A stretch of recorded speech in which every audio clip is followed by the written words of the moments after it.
Thank you. So let's just take a moment to think about why we're here, why we're coming together tonight, and to remember that we are here because we want to sharpen our understanding, to be able to be clearer and clearer about discerning the different nuances of things, understanding the similarities between things, the differences between things, and having more and more clarity about reality, how things are, how things work, what is helpful, what is harmful, what is neither. And that we want to do all of this so that we can become more and more able to be of benefit to all beings. So any being that's capable of experiencing suffering or happiness, we want to help them overcome suffering and experience happiness. So that's why we do everything we do, starting by opening our eyes if they're closed and talking about the bait. All right, so my thought once again, I feel like this chapter was also pretty rich in like somewhat detailed content maybe. And so I thought perhaps it might be helpful to review the main points in the chapter before we practice together. Before we jump in, did anybody have any questions or even anything in particular that you want to make sure that we do get to? And it is not one of those speak now or forever hold your peace things, so you can always jump in and mention. So, okay. So this chapter, well, before I launch in, let me just make sure, like, is it helpful to review it together? Or do you guys feel like, oh no, it's very clear, I get it, we can move on? I don't mind some review. Okay. Yes, please review. Okay, gladly, okay. So, so this chapter that we read is about the 3 types of correct signs. So we've talked about what a sign is, how it's the reason in a syllogism. It's the thing that we know, that because we know that, it gives us some information about something that we're wondering about. It gives us clarity and certainty about it. Just like in the classic example, I only see the smoke, but because I see the smoke, I know the fire is there. So the smoke is a sign of fire, right? So over there is fire because there is smoke. And then we talked about what it means for a sign to be a correct sign, right? It means that it is the property of the subject, it is the forward pervasion, and it is the counter pervasion, which means that there's somebody, like whoever you're addressing the syllogism to, it could be yourself, but the addressee, they know that the subject is the sign, that the subject and the sign are connected in the way you're saying they are. They know that there is pervasion between the sign and the predicate that you're trying to prove. And they're wondering whether or not the predicate you're trying to prove it relates to the subject in the way you want it to. Right? So just to keep going back to the same old example, the subject, my dog Snoopy, is a mammal because of being a dog, right? That there, the sign would be dog, and that sign would be a correct sign, a valid sign, if you as the listener knew that my dog Snoopy is a dog and knew that whatever is a dog is necessarily a mammal, but you weren't quite sure yet whether Snoopy was a mammal and you wanted to know, right? It's funny because sometimes I feel like when you say it that way, it can seem hard to imagine such a situation. It can seem like, well, if I know that Snoopy's a dog and I know that whatever's a dog is a mammal, then how can I not know that Snoopy's a mammal? And that's the fascinating thing, is that we often, with that, like I'm using that example because it's simple, but with things that are somewhat less simple, we don't realize this. And that's the role of logic and reasoning. So that's what a correct sign is. Is a So sign now always a subject? a sign is always a predicate. Predicate. Yeah.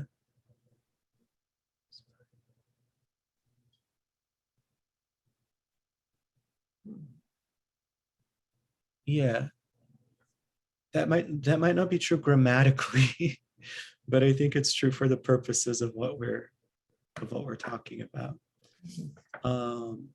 So when I say Snoopy is a mammal because of being a dog, dog is a predicate applied to Snoopy. Snoopy is a dog.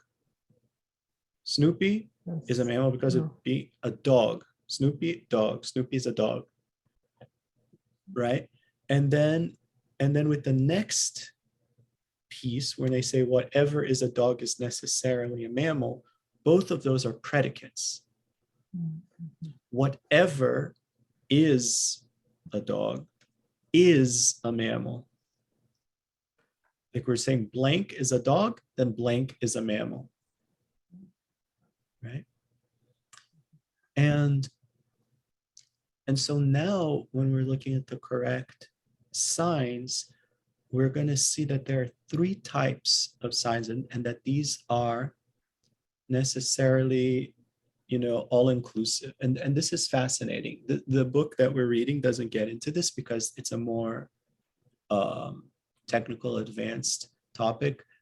He mentions the book by, is it Kathleen or Catherine? Catherine Manchester Rogers, Tibetan Logic, which is, it's fascinating. It's very dense, but it's fascinating.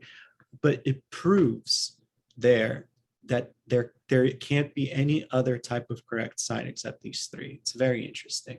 Well, anyway, so there are three types of correct sign.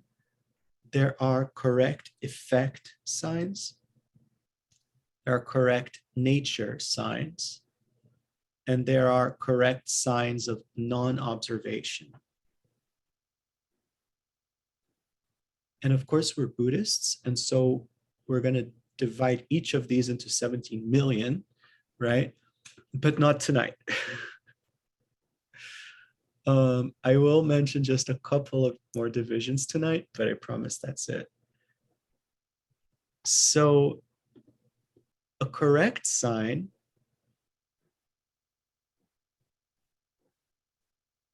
well, rather than me just saying this, let's think about this together.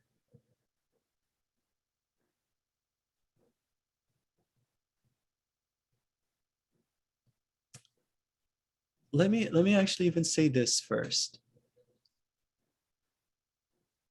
Let's leave aside for a moment no, I keep going back and want to say even more. Okay, I'm going to say all of this. Ready? Okay, here we go. We can either prove a positive predicate or like a negation predicate. Like we can either prove that something is something or that it is not something. We can either prove that something exists or that it does not exist. That's exhaustive. There's nothing else. Like even if we say, oh, we want to prove that it maybe exists, that it maybe exists as a positive attribute that we're assigning to it. If what we're trying to prove is negative, if the predicate to be proven is negative, that's when we're going to use a correct sign of non-observation. We'll come back to that. Now, if what we are aiming to prove is a positive phenomenon, if the predicate that we're trying to prove is positive, then there are only two options. Either we're going to use a correct effect sign or we're going to use a correct nature sign. And I'll briefly explain, just very briefly explain why. Buddhism posits, well, sorry, let me say, actually say this. I have a credit card in my bag. Oh, you're not muted, Sheila. It's okay. It's okay. It's fine. It's fine. Just in case you thought you were, but it's fine.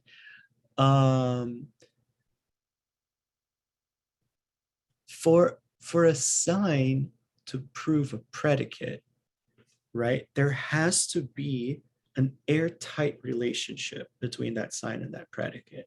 There can't be any exceptions, right? For example, we couldn't prove that somebody had ill intent just by virtue of the fact that we know that they were in Germany during the time of the Holocaust, right? We can't prove that because there were lots of people in Germany. I mean, not nearly enough, but there were multiple people in Germany who were risking their lives to try to help the people being persecuted in the Holocaust, right? So if there's even one except, let's say that there was one guy, let's forget Germany. Let's say that there's a building and I know that everybody in that building is awful except for one guy who's really nice. And then somebody walks out of the building. I can't know for sure if it's not the nice guy. You see what I mean? If there's even one exception, then you can't have a perfect proof. So for it to be a perfect proof, it has to have no exceptions. And in Buddhism, we find that there are only two ways that things can be related to each other, such that we can know that there are no exceptions, right? We can only know that there are no exceptions if the two things share a nature. It's almost as if they're just two ways of referring to the same thing in some cases, at least. You know, like an oak tree and the tree, right? They share a nature. There isn't anything more to the oak tree than a tree. And if there's an oak tree, there isn't any further treeness besides the oak tree. It's, if I move the oak tree, I move the tree. You know, if I move that tree, I move that oak tree. Snoopy and a mammal, right? Or even a dog and a mammal, like any dog and any mammal.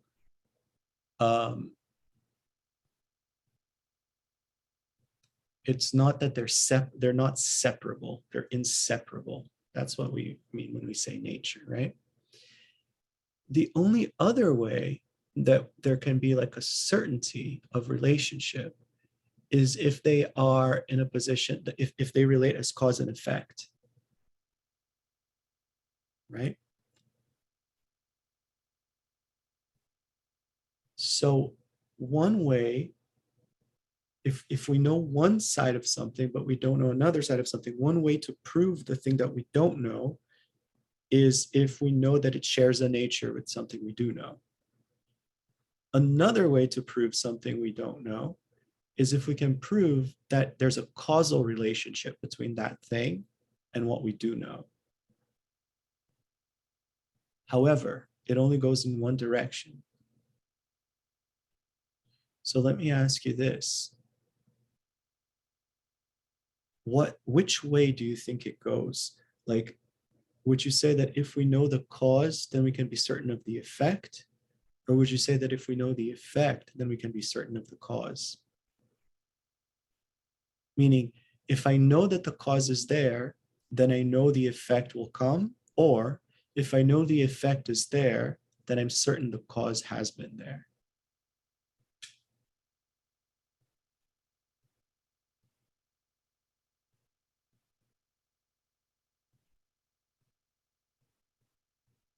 Any thoughts on that?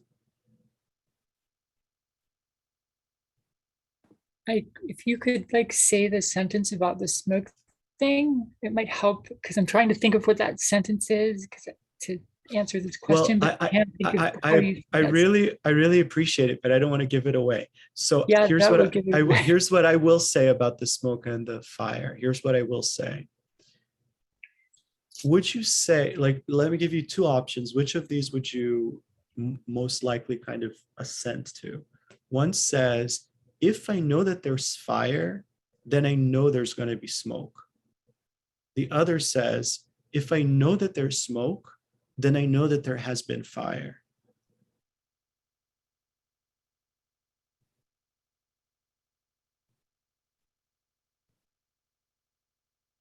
I have a tough time with this because I have a disagreement with the whole thing because I don't think that there's guarantees either way. But Uh-huh. so I forgot the whole thing was, but I Right, right. think it's supposed to be if there's smoke, then you're guaranteed fire, but not Yes, the opposite because you could have a fire without smoke. exactly. That's exactly So right. And that I'm would very and I'm very curious, can you think of an instance where there is smoke, but there has not been fire? not been fire. Right. Uh, yeah, a cigarette. Well, yeah, a cigarette. So if you lit a cigarette off another cigarette, I suppose, or if you lit a cigarette off of like a stove that was heated with electricity. So there was never any flame, but you heated it off a Flame. heated Okay. element. I think that's the trick.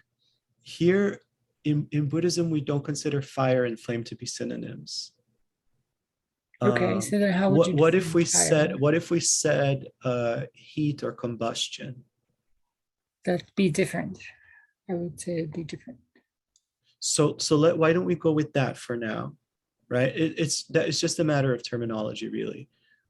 Can you think of a time when there is smoke, but there hasn't been any combustion? Could you say Um, pollution? Sorry? Could you say like pollution, like when there's like billowing polluted pollution coming out of Good, smokestacks? good. But where is that coming from, do you suppose? Like, like if you were to trace it back. Something's burning.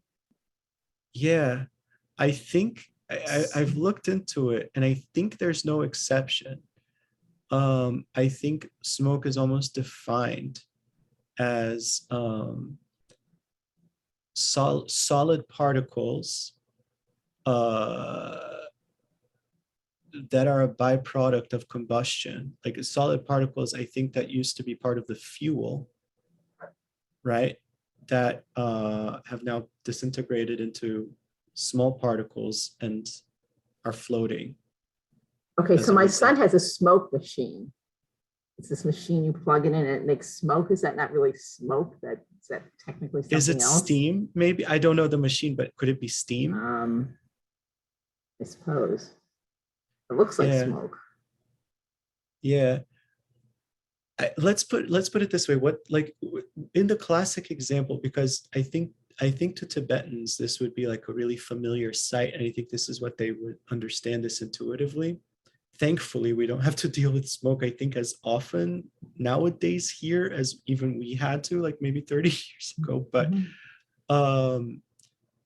the images, you're traveling, through the mountain passes, and you're cold and there's nobody, and suddenly you see like billowing black smoke going up into the sky. You're going to think to yourself, any one of us would think to ourselves, oh my God, thank God there's somebody there, there's a fire there, there's a controlled fire there, because it's not like smoke everywhere, it's like a column of smoke. There's like a lit fireplace or a bonfire or something. Does that make sense?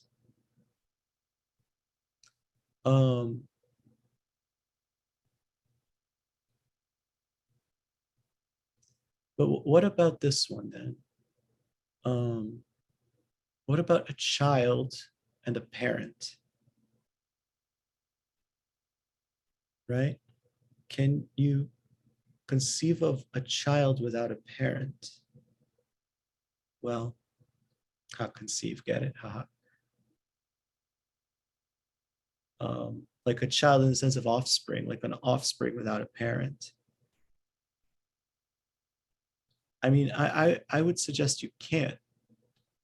I would suggest you can't. Like, it's almost by definition, an offspring is something that comes from a parent. A human child. A human child. Like, I mean, an offspring, I guess. Because their insects have parthenogenesis. That's why I was very careful to say a parent. I didn't say which parent. Right? Like bees who have parthenogenesis, they still have a mother, I guess, not a father. It's my understanding. Or if not, then they don't have offspring. Well, there's a very, a very, very advanced topic is how do you establish that something is the cause of something else? That underlies this. Like, you can't prove something through cause and effect without knowing for a fact that something is caused, that two things are cause and effect, right? And I think we Westerners can pride ourselves in, I feel like I can't quite imagine that people in all cultures would hear the thing about smoke and fire and have qualms about it. Like, I think in most cultures people would say like, yeah, oh yeah, wherever there's smoke, there's fire. Not because of an ignorance thing, just because of like a mindset thing, I think. But in the West, we're very skeptical, and good for us. But the Tibetans are no fools. And so the classic example given in debate to refute the smoke and fire thing is if somebody says, okay, I accept that wherever there is smoke, there is necessarily fire. If they say that, they're wrong, right? If they say that, they're wrong. So if somebody says, I accept that wherever there is smoke, there is necessarily fire, then you're going to go, it follows that the subject in the mouth of the smoker, there is fire. Because there is smoke, you accepted the pervasion. And then the other person is not going to know what to do because they're wrong. There is no fire in the mouth of there's no combustion in the mouth of the smoker, right? Because that's not what the real pervasion is. The real pervasion isn't wherever there is smoke, there is necessarily fire. I mean, there's smoke in the sky, but the fire isn't in the sky, right? The real pervasion is wherever there is smoke, causally related to it at some point in the past, there has been combustion, there has been fire, right?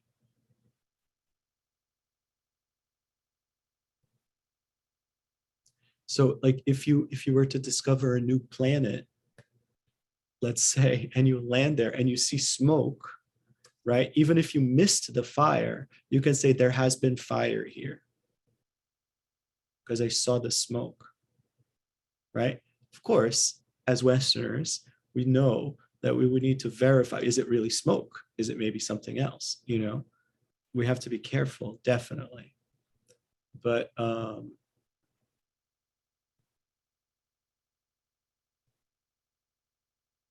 we can do it. So if you, so let me ask it once again then. I mean, I think I've been kind of giving it away. So let me ask it more generally. Which would you say, if you know, if you are like, if you are, I guess in English, the best we can do is say no. If you know the cause, can you know for sure that there will be an effect? And let me ask you separately, if you know that there's an effect, can you know for sure that there has been a cause?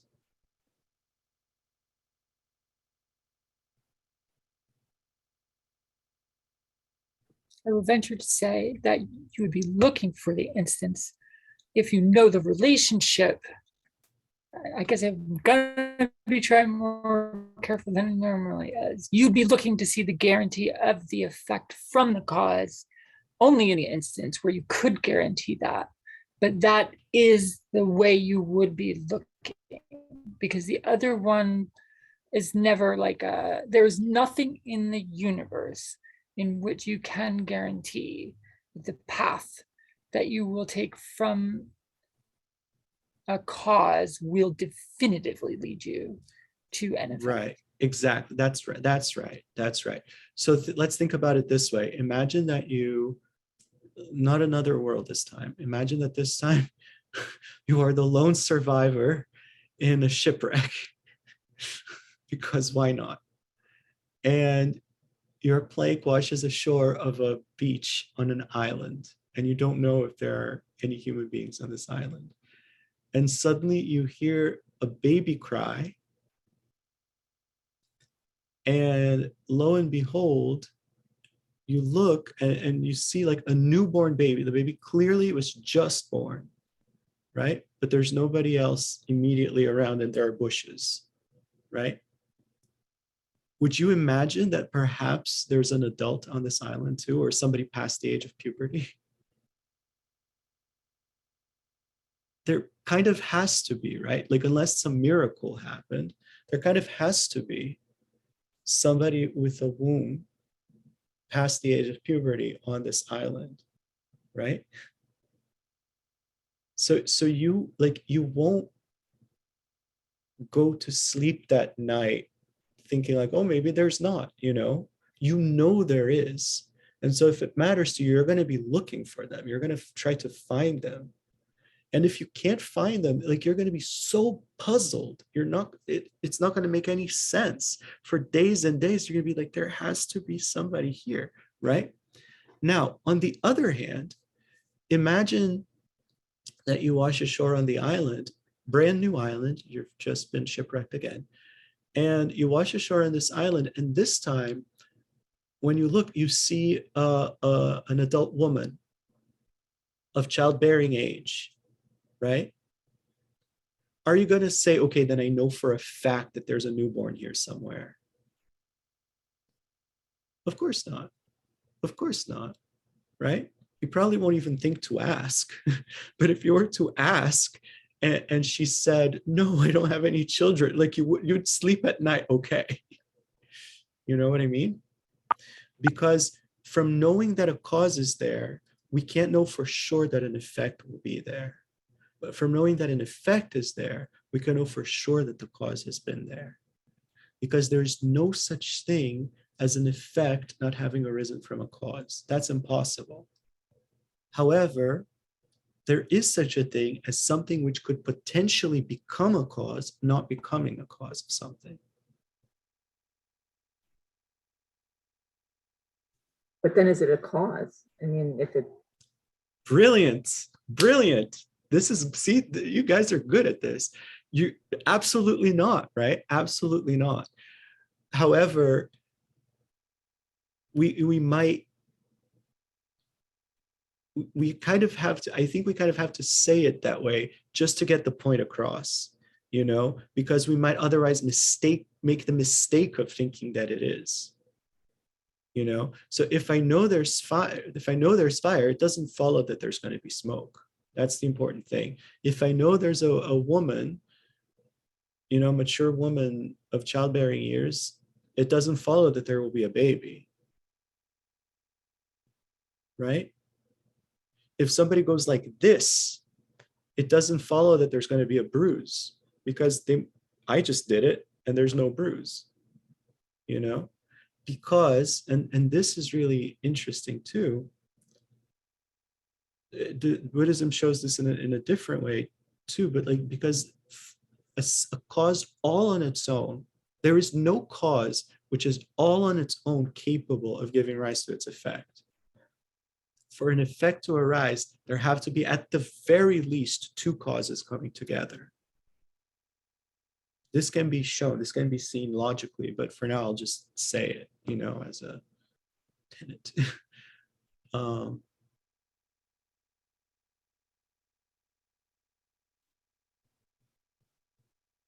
And in practice, and like in the things that we interact with in daily life, there have to be like countless causes coming together. Like an obscene amount of causes need to come together. Like for there to be a newborn baby, it's not enough for there to be a woman of childbearing years. There have to be so many things, so many things. like oxygen, you know, gravity probably on some level, like, or at least like the strong force, the weak force between the like there have to be like countless things.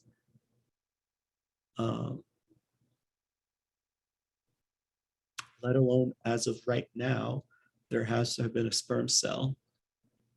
That might not always be the case going forward. I suspect it probably won't be the case for very long, but as of right now, if you see a newborn baby, you can know, a newborn human baby, you can know that there's been a sperm cell somewhere at some point. So, going back to yes, if there is fire, there is smoke. If there is smoke, there is fire. The reason it works in one direction is because, although we haven't mentioned it, there was fuel for the fire, and the effect was smoke. Whereas with if there is fire, there is smoke.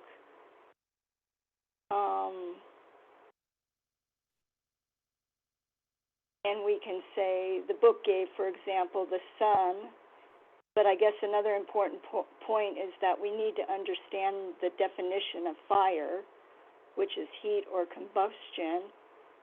That would allow us to think of the sun, or maybe the stove. So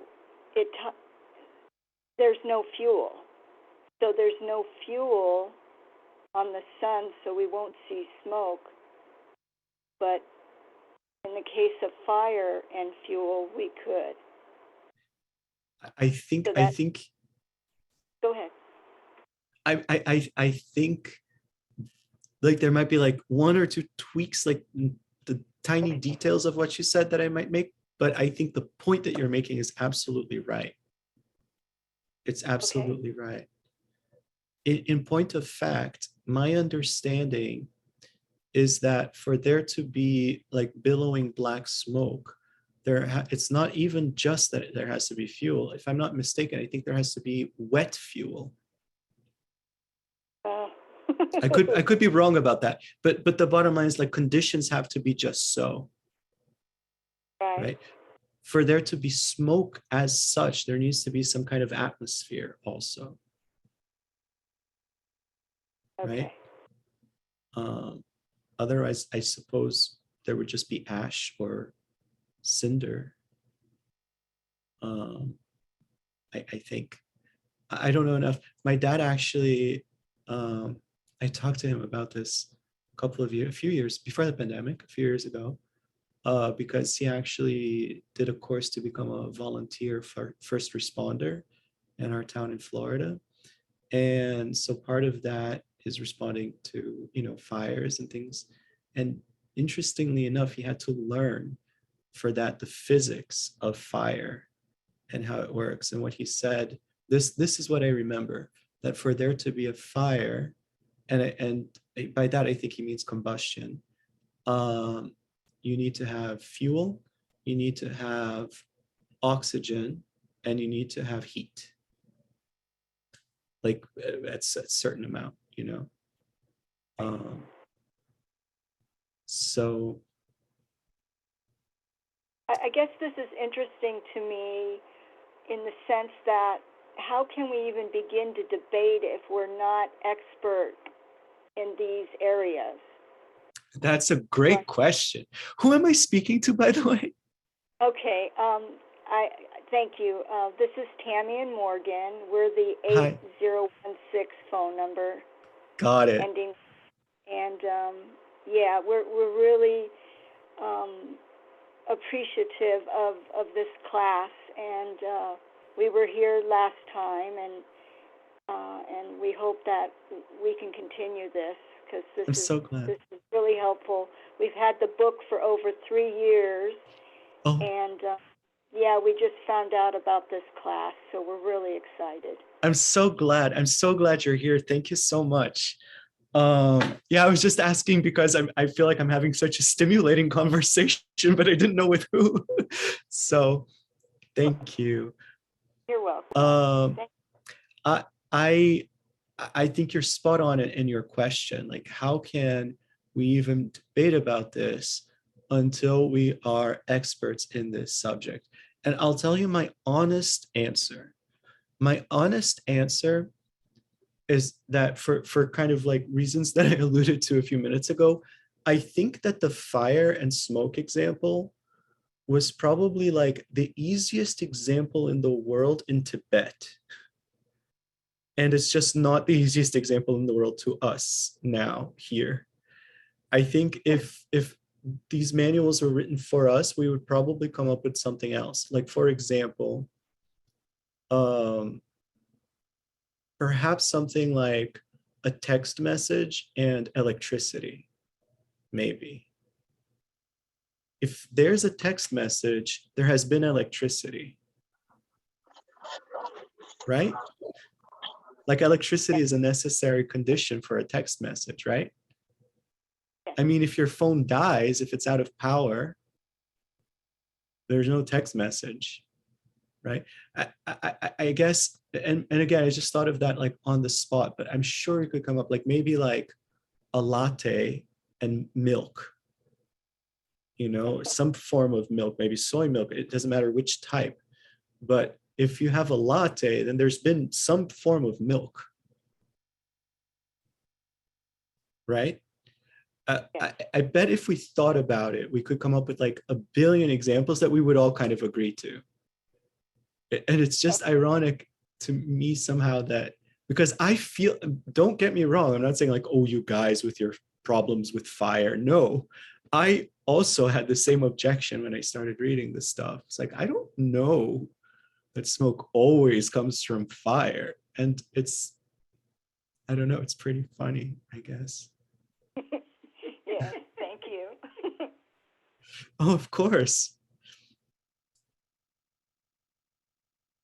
I wonder, I'm just making this up, but I wonder if it has anything to do with the fact that we live in a society at a time when we're so used to synthetic things, you know, like to like, you know, because I was thinking of the example like, well, if there's wood, there's been a plant, you know, but I could almost see somebody saying like, well, what if the wood is made of plastic? Of course, then it wouldn't really be wood, but I think our mind is almost trained, perhaps. I'm just speculating here. I wonder if our mind is almost trained perhaps to know that things aren't always what they are. I don't know, which is good, because things certainly aren't always what they are.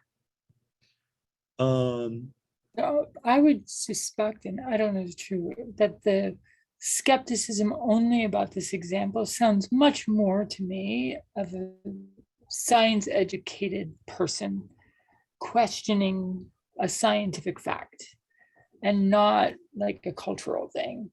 And it's not that other people are not science educated. It just No, seems I to me that understand. like, Certainly Tibetans weren't in the way that we are, that's for sure. so to me, that's where it would come from. And there's like, You might be you right. know, the Dalai Lama talks about physics and respects physicists and stuff like that. And, you know, that was something that I went to college for. I have Wonderful. a lot of like nodding in that direction because any Buddhist who doesn't acknowledge science, I have a lot of skepticism about them because I can't explain Buddhism without understanding the universe through physics in a way.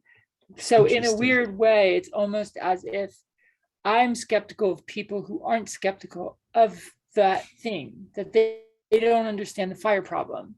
And so I would Yes. actually think that science is a good advancement of Buddhism because it gives us a better sense of what the universe is. As this is just No, yeah. said before.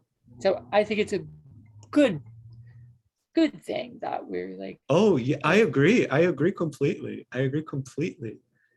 Um, if anything is unfortunate, and I don't even think that it is, but if anything is unfortunate, it's just that we happen to be using the fire example. But let's end that right now. Here's a different one. Well, before I give you the different one, let me just make the point that I wanted to make, which is you can prove the cause by knowing the effect, but you can't prove the effect just by knowing the cause. Right? From the presence of fire, the presence of strong billowing smoke does not follow.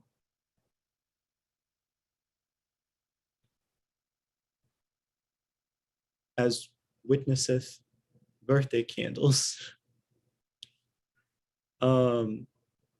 So because of that, if you think about the logic of the whole thing, when you're making a syllogism, if you're using cause and effect, the sign has to be the effect.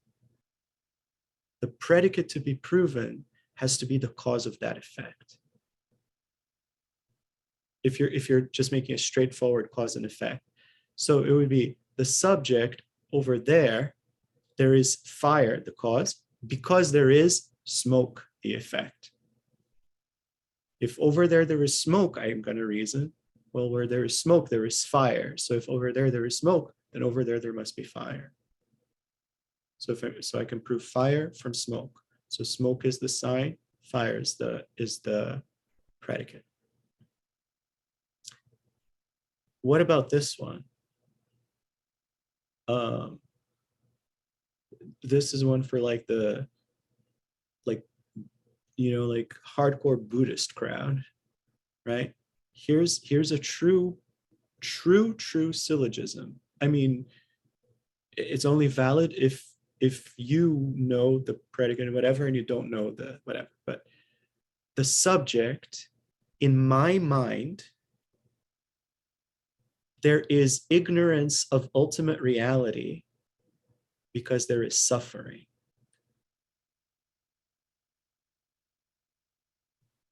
Now, none of you can know that for sure unless you're clairvoyant plus, clairvoyant or more.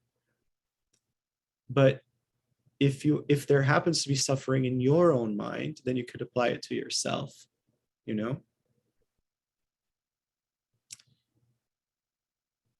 Now, so let me say it in the first person, right? We can all think about it in the first person if we want, but I'll say the subject, in my mind, there is ignorance of ultimate reality because there is suffering. Now, here's where things can start to get interesting. Maybe I'll think about that and I'll think, well, I don't know that there's suffering in my mind. Right? I don't know that there's suffering in my mind. So now I have a new question. In my mind, there is suffering. Is that true? So now I can think of another syllogism and I can say, the subject, in my mind, there is suffering because there is the suffering of change. Okay? The suffering of change. Now, again, all of this only makes sense to somebody who is familiar with these terms and who can use them and so on and who understands. But then let's say that I was still puzzled. Oh, I don't know. Is there suffering of change in my mind? I could keep going. Yes, Jana? Confused. Aren't those mutually inclusive? So you could also say it the other way around. In my mind, there is suffering because there is ignorance, because it has ignorance of ultimate reality. Let me come back to that. Well, hold on, I'm sorry. Maybe let me not come back to that. Let me say it now. You're saying it's mutually inclusive, like wherever there is suffering, there's necessarily ignorance of ultimate reality. There's necessarily suffering. That's a very good question. Let me ask you to hold on to that question for just a minute. Let me just finish this point first, because that's a good question. So I'm sorry. So I said the subject in my mind, there is ignorance of ultimate reality because there is suffering. Well, is there suffering? All right, well, the subject in my mind, there is suffering because there's the suffering of change. Well, is there the suffering of change? Well, the subject in my mind, there is the suffering of change because there is an experience, there's a pleasurable experience that I do not want to last forever. Because if it lasted forever, it would become intolerable. No offense to you guys at all. But like, if we kept this going after like 17 or 18 days without sleeping or eating or anything, I think I'd want to break. Right? Let's say because there's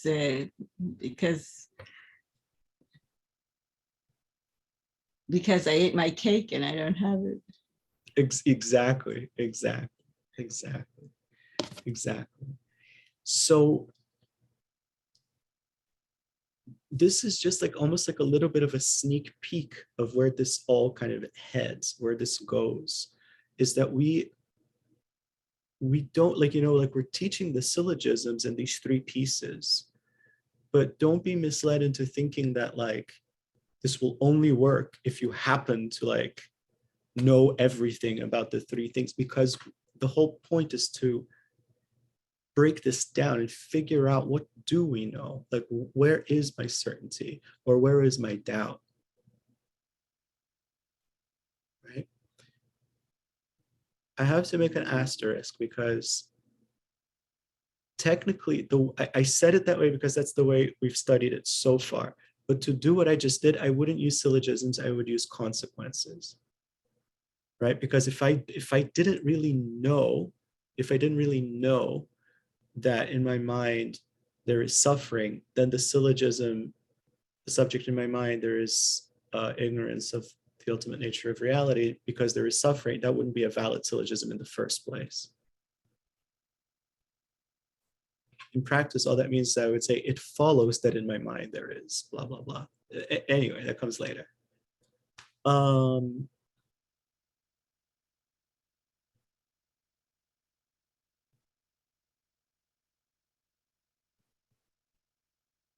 Let me just make sure that I get to the other types also, and then we can come back to any questions.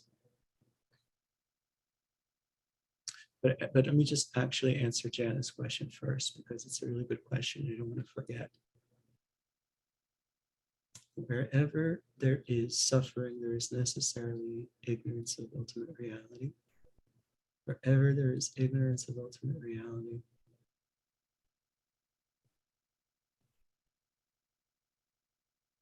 there's necessarily suffering.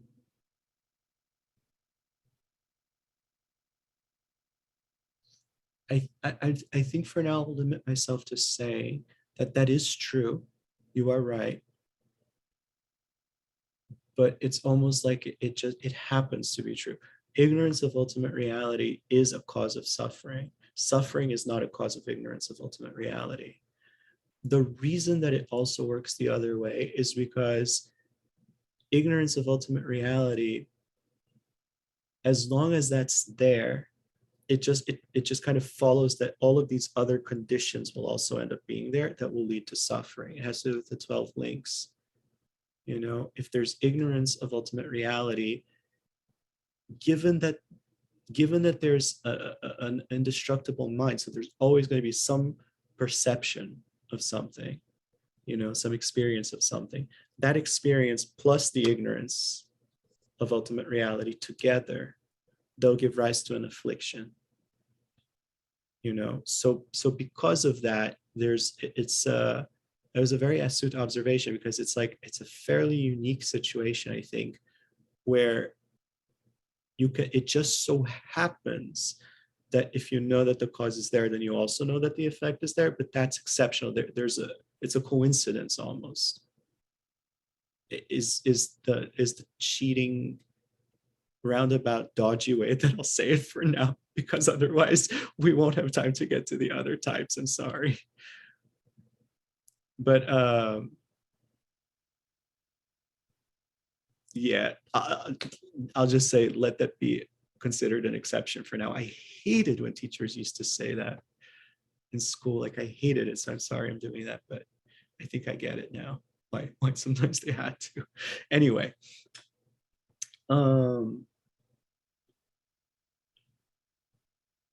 Okay. So the next type of correct sign is a correct nature sign. So again, this is when the sign and the predicate to be proven are of the same nature, somehow the same entity.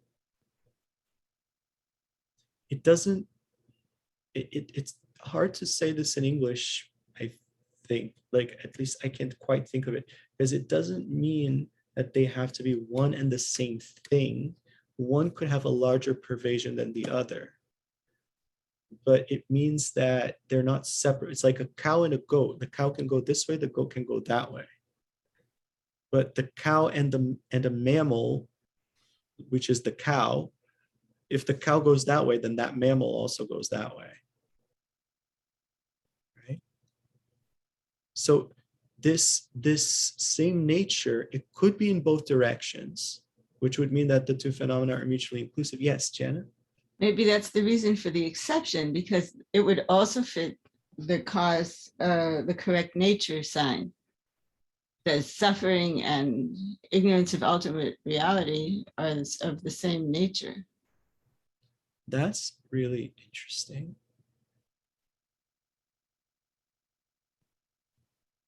That's very, very interesting. Could you say that again? Jana, what you just said? I said that it could be that it's an exception to the cause and effect because they're of the same nature. Suffering and ignorance of ultimate reality are of the same nature. So I think it would fit both categories. That's a very interesting question. It's a very interesting question. I think they would only be of the same nature in the highest scope, where we're considering obstructions to omniscience to be a type of suffering. Like I think in the Hinayana level, but I'm sorry, I think I'm getting in too deep. Well, for now, I'll do what a Tibetan teacher would do, which is to Even say, the slightest self-grasping would be in the nature of suffering. I'll leave you to debate that. That's really the wise thing to do anyway, and it gets me out of this pickle. So I love that point, though. I just want to be clear about that. It's a very deep point, and I thank you for that. But just to start, but I feel like in trying to teach this, talking about that, it's like trying to teach about gravity using a helium balloon. It's not the easiest place to start. So let's start with like apples and bowling balls. No. It's a really good question. It's so if we think of something a little bit, even this example isn't like the most prosaic thing, but a product and an impermanent phenomenon, right? If there is a product on the table, then there is an impermanent phenomenon on the table, the same one. If there's an impermanent phenomenon on the table, then there is a product on the table. Again, the same one, right? Here I hold an impermanent phenomenon on my hand, and I also hold a product on my hand. And if the product goes away, behold, the impermanent phenomenon has gone away with it, right? That particular one. So they're the same nature, and it's like in both directions. It also could be in one direction only, right? For example, cat and mammal.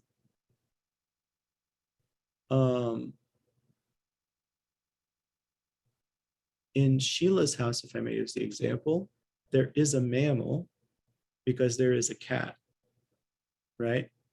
Wherever there is a cat, there is necessarily a mammal. But it is not the case that wherever there is a mammal, there is necessarily a cat. Here in my house, there is a mammal, but there is not a cat. There are at least 3 mammals, in fact. Me and my husband Nick and our dog Snoopy. There might be others that we're not aware of, but at least 3 mammals there are, but there are no cats, right?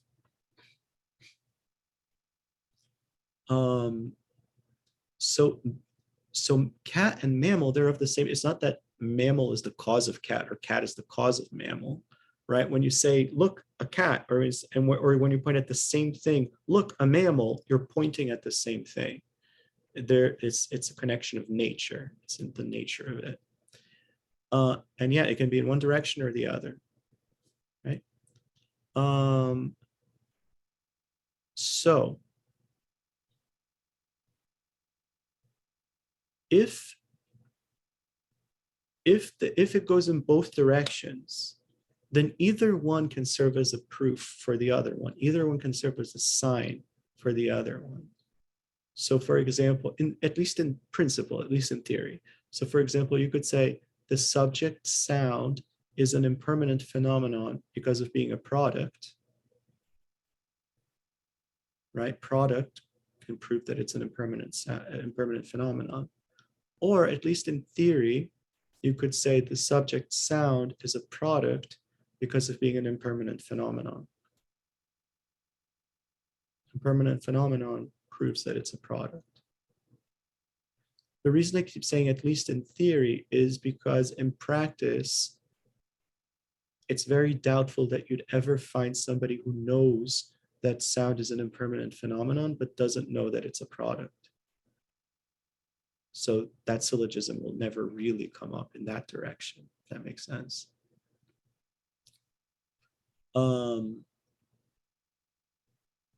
Now, if it only goes in one direction,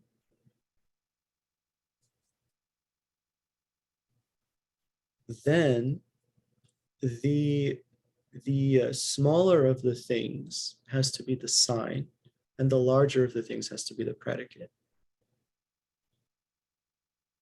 That's why I can say the subject in Sheila's house, there is a mammal because there is a cat. Cat is smaller than a mammal, so it can be the sign. If I know that there's a cat, then I can know that there's a mammal. No doubt, no exception. On the other hand, I couldn't say this would be an incorrect syllogism if I said the subject in Gus's house, there is a cat because there is a mammal. Well, it's true that there is a mammal. The reason is established. It's true that there is a mammal, but it is not true that there is a cat, because it doesn't follow that if there's a mammal, then there's necessarily a cat. That only runs in the other direction. Right? So if I say the subject in Gus's house, there is a cat because there is a mammal, and I'm putting mammal, which is the bigger one, in the sign, and cat, which is the smaller one, in the predicate, and that's never going to work. Sometimes you might just happen to get it right by chance. So if somebody said, the subject in Sheila's house, there is a cat because there is a mammal. I mean, it just so happens that there is a cat and there is a mammal. So the person kind of got lucky that they landed on the right thing, but they got there through the wrong reason, right? And that's not a valid syllogism. Even if they happen to end with the right conclusion, it's still not a valid syllogism, because that sign, mammal, it is the property of the subject in Sheila's house, yes, but it is not the forward pervasion and it is not the counter pervasion. It is not true that whatever is a place with the mammal is necessarily a place with a cat. And it is not true that whatever is not a place with a cat is necessarily not a place with a mammal. My house is not a place with a cat, but it is not a place with a mammal. It is a place with a mammal. Easy, right? Easy.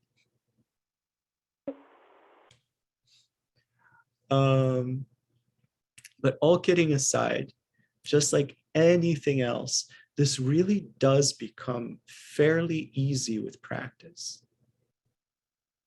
It really does. The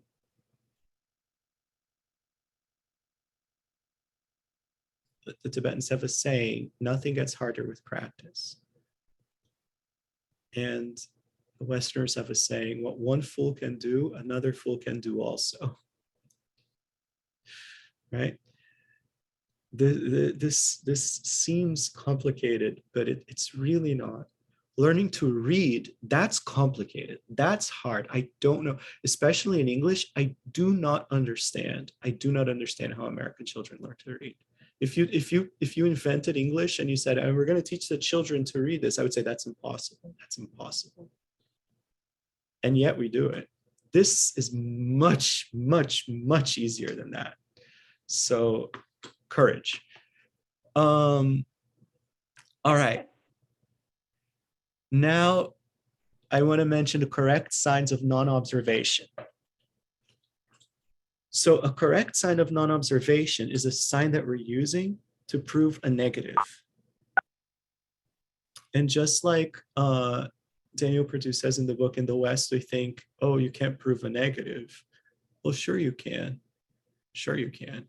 You can absolutely prove that somebody's not a bachelor just by proving that they're not married.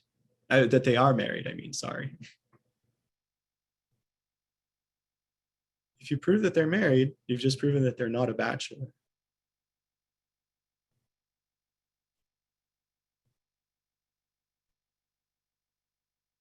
You can prove that I don't have an odd number of legs by proving that I have 2 legs.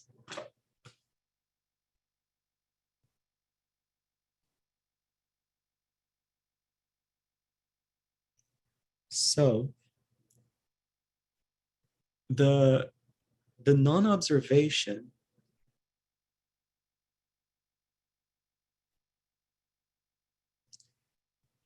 the sign in a correct proof of non-observation could be either could relate to the predicate either as nature or as cause and effect. Right? So it's not broken down at this level typically, but in theory, we could have broken this down into 4, just instead of breaking it down into 3. There are reasons, and I don't honestly quite remember what they are right now, but there are reasons why they break it into, nature, effect, and non-observation, instead of observation of nature, observation of effect, non-observation of nature, non-observation of effect. But that would have been just as valid logically, So here's an example of, let me actually start with the effect one. So here's an example of a correct sign of non-observation where the sign is in regards to the cause and effect of phenomena, okay? So this is right from the book.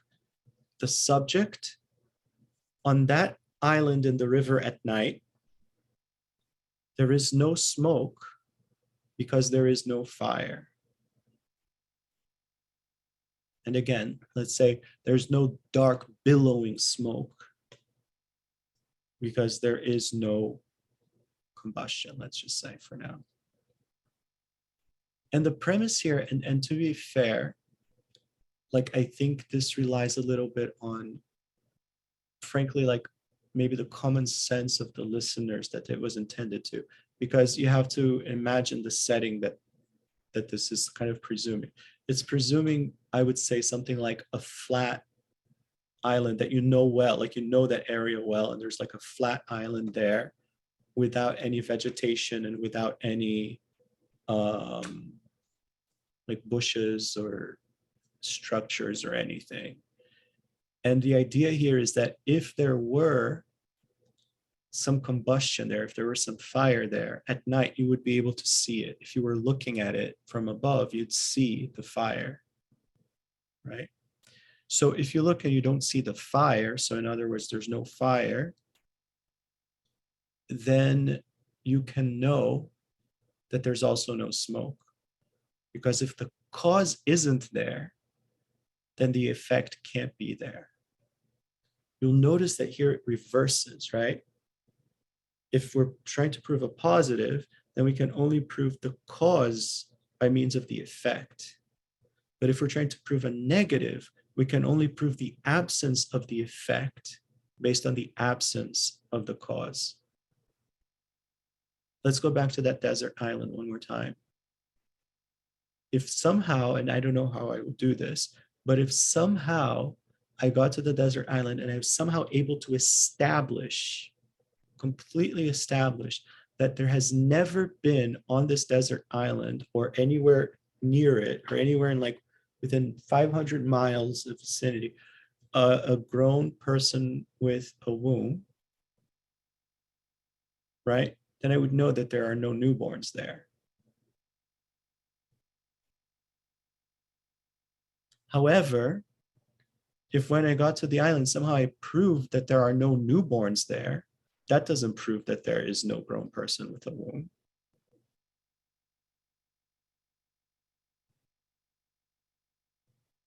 There could be someone, a grown person with a womb who hasn't had children.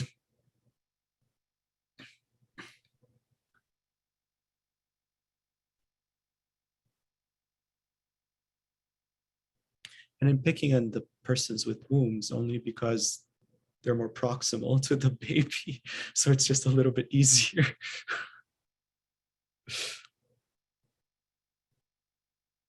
Otherwise, if we were to say something about the sperm cell, then we'd have to say it proves that 9 months ago, blah, blah, blah, or something like that.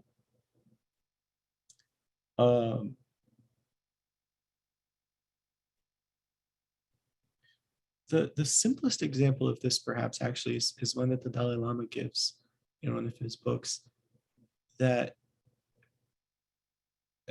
I'll use the palm of my hand.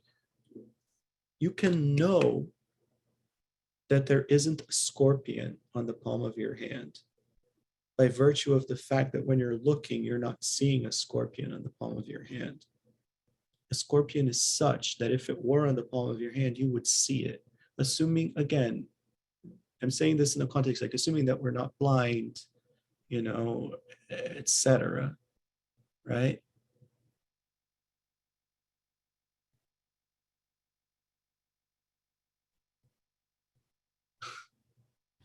Sorry, I'm just remembering this moment from Family Guy where Brian, who's a dog, but that has nothing to do with this story. Brian has a girlfriend who is portrayed as being like not smart at all. And at one point she calls him on the phone. She's like, Brian? He's like, yeah. I have a problem. He's like, yeah. He says, how do I know if I'm Jewish? And he says, are you Jewish? She says, no. And he says, there you go, sport. Right? I have issues with that whole joke, but there it is. There are some things that are, and that's not really an example. That's not really an example, but how do I know that there's no scorpion on the palm of my hand? Is there a scorpion on the palm of your hand? No, then there's not. Ta-da, it's like that. I would say that that's technically a perfect proof using a correct sign of non-observation of think for a second.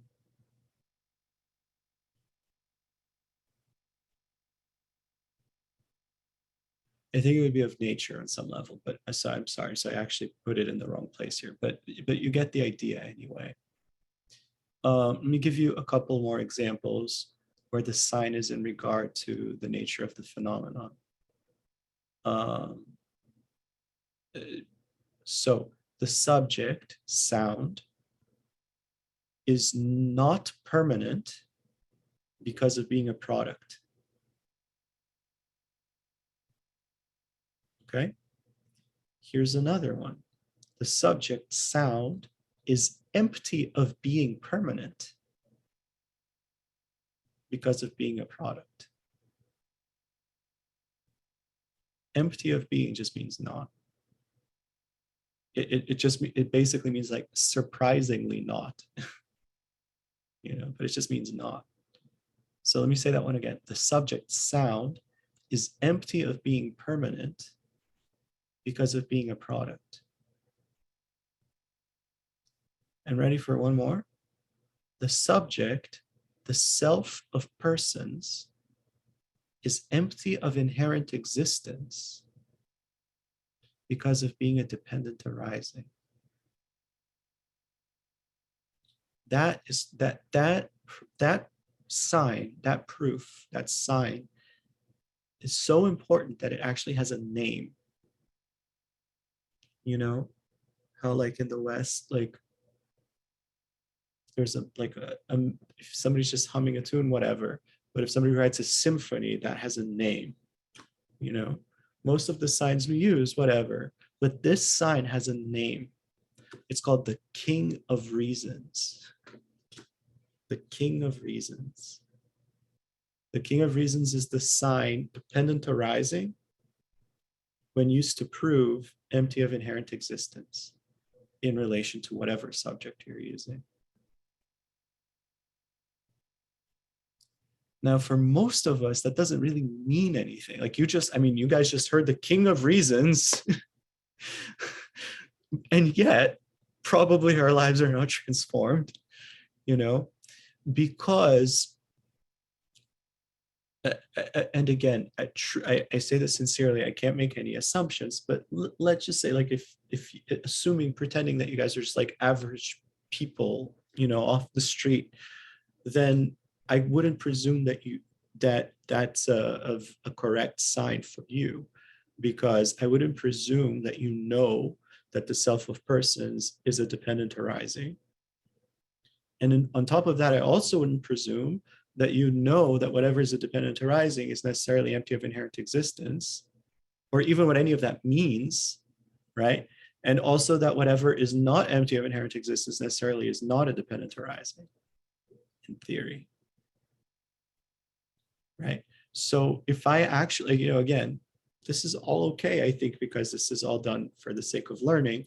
But if I were to actually accost you and say this syllogism to you, that would be idle speech. It would just be me running my mouth, right? If I wanted to help you understand this, I would need to start somewhere else. I could start with a totally different syllogism, I don't even know what it would look like, but something way before this and build up to this. Or I could start with consequences. There are ways to get there, but I couldn't just say this to you. However, if there is somebody who has achieved a valid cognition, that's really how it's usually translated, a valid cognition that the self of persons is a dependent arising, and they have achieved a valid cognition that whatever is a dependent arising necessarily is empty of inherent existence, and they're wondering whether a self of persons is empty of inherent existence, for the love of all that is holy, do them a favor, do all of us a favor, and say to them, it follows that the self of persons is empty of inherent existence because of being a dependent arising. And they'll go, and all the Buddhas will rejoice.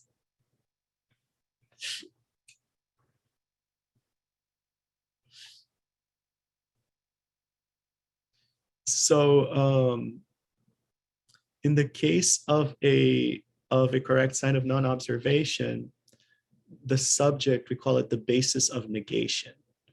Like that's the basis that we're talking about, and we're going to negate something about it. We're going to say something isn't so about it. I can't resist but add one little extra detail here. When you study, later, the different types of correct signs, here, Daniel Perdue, like he basically, I think, couldn't resist it, and he just added this piece for us as like, just to see like the logic of this and so on. Kids learning debate in Tibet, they don't learn this until later. This is like they would learn these three types in like third grade, kind of, whereas what we're learning is first grade. But so when you get to third grade and you start to learn all of this, but then they learn it in much greater depth and much greater detail. But the way that you typically divide the correct sign of non-observation, I love this so much. That's why I can't resist it. I love this so much. There are two types of correct sign of non-observation. There are correct signs of non-observation of what is suitable to be observed. And there are correct signs of non-observation of what is not suitable to be observed. Here's what that means. In the first instance, correct sign of non-observation of what is suitable to be observed, you're proving that something isn't so because of the absence of something else that you would see if it were there.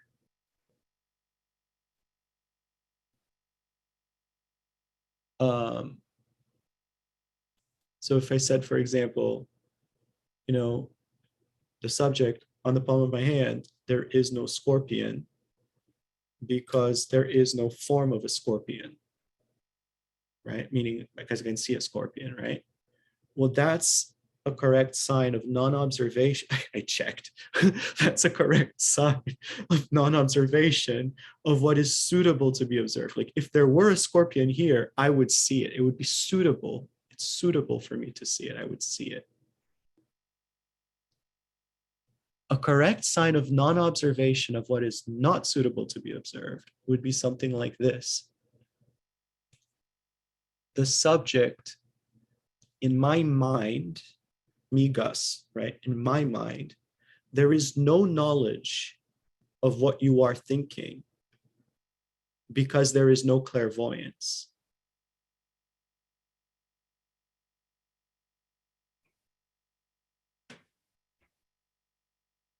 I think the way I phrase it, actually, it's still suitable to be observed for me. But the bottom line is really, so it would really be more something like,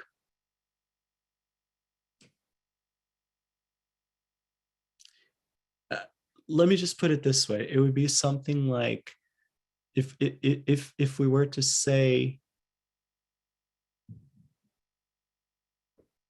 I can't speak to this, like I can't speak to what you're thinking because I don't know from what you're thinking, like I don't know.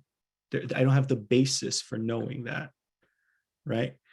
In my mind, it is not suitable to observe that knowledge. It's not a proper basis for it.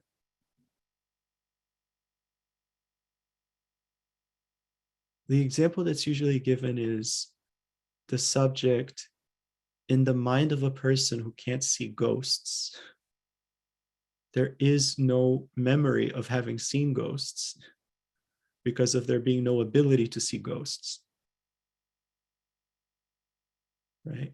So it's basically saying like, of course, a person who can't see ghosts won't remember having seen ghosts. I mean, of course, like it's not some magical thing. But here's why I wanted to share. Here's why I love this so much. And here's why I wanted to share this.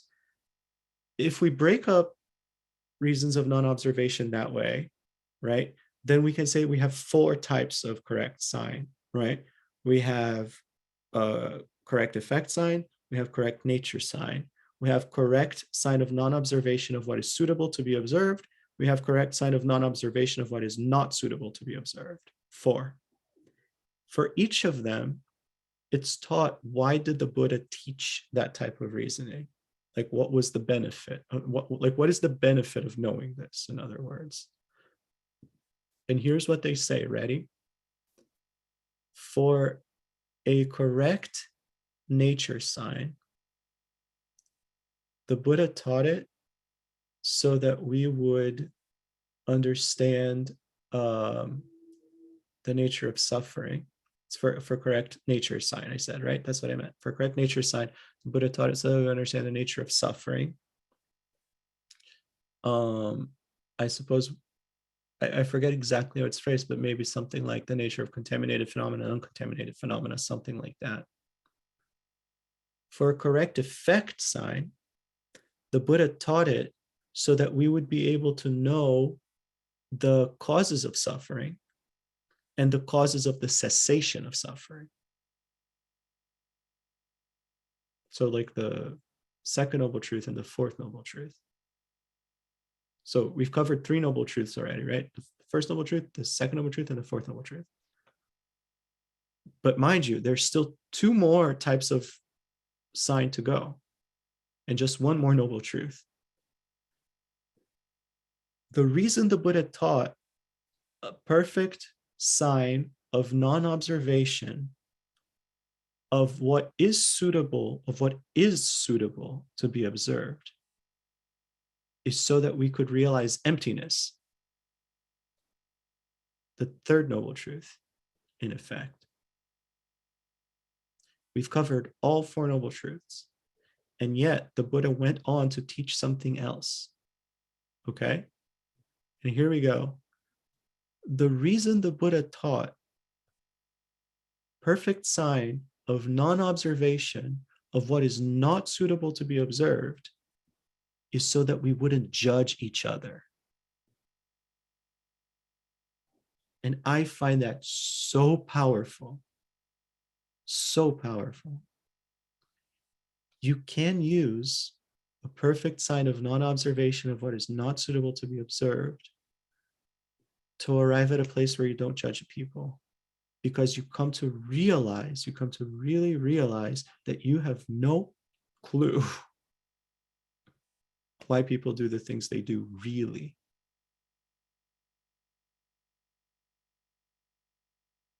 It's almost shocking, I think.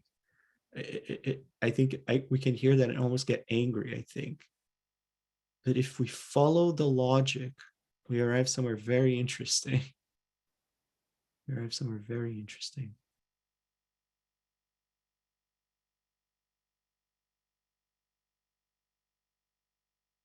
And that the Buddha, he taught this for the first noble truth, this for the second, this for the third, this for the fourth. And he said, but one more thing. Don't judge each other. Here's why.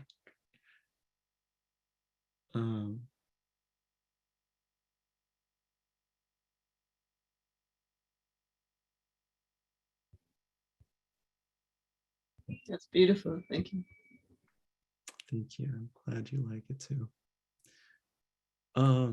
And unbelievably, just like that, our time is up.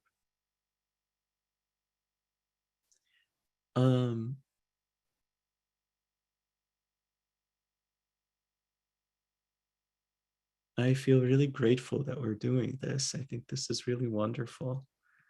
And I know it can feel like slow going, but we are planting some really powerful seeds, They say that the karmic cause for being intelligent in the future life, is to ask a lot of questions and to study logic. So see you guys at Mensa on the other side. That's really interesting, actually. Like, people who meet at like a Mensa gathering, they must have debated together in a previous life. It's very interesting. Anyway.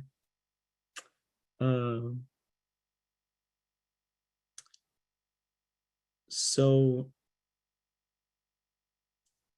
do you guys feel like there would be interest in doing another module of these?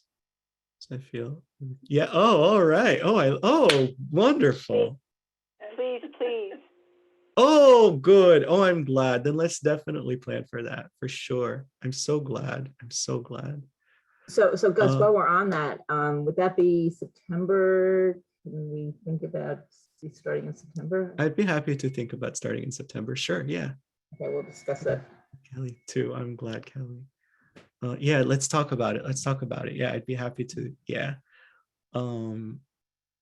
Like my emotionally, I want to say even sooner, and I'm probably about to. Well, can you guys see it?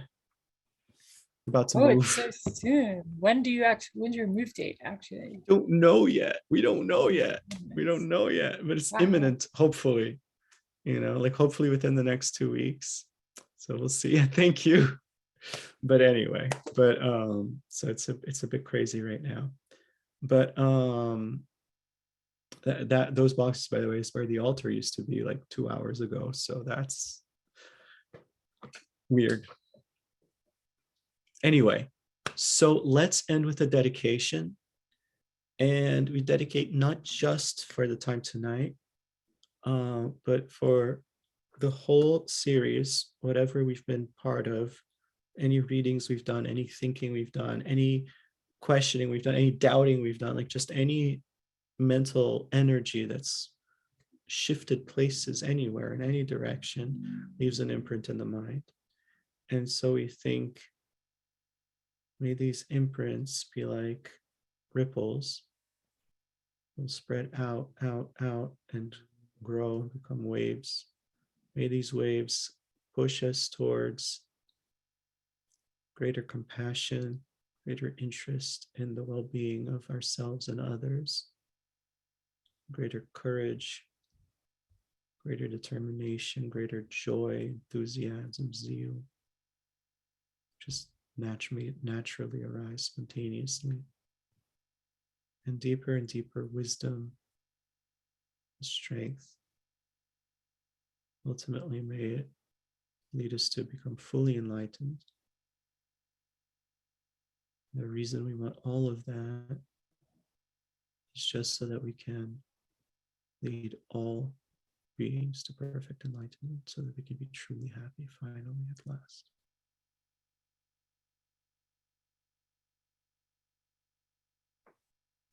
Thank you very much.